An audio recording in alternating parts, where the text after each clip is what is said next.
अब्बा, अब्बा, आपको पता है मैं क्या सीख के आया हूँ? क्या सीख के आए हो? मैं चावल से बर्फ बनाना सीख गया हूँ। अच्छा, जी अब्बा। चलो तो मैं गांव वालों को बताता हूँ। हाँ जाओ। ओ भाई भाई, कहाँ जा रहे हो इतनी जल्दी? अरे मेरा बेटा काम सीखाया है चावल से बर्फ बनाना। चावल से बर्फ बनाना? हाँ चलोगे? ऐसे बोल रहा है अंकल, चलो देखते हैं, आप भी आ जाओ, हम तो जा रहे हैं। चलो चलो।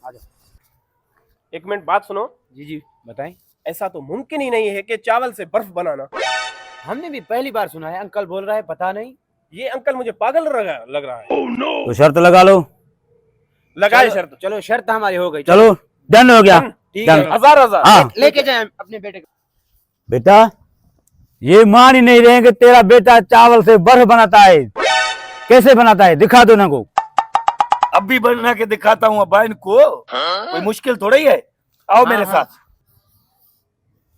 बताओ अब क्या हुआ ये? राइस। राइस का मतलब? राइस का तो मतलब चावल। अब क्या हो गया? आइस, बर्फ।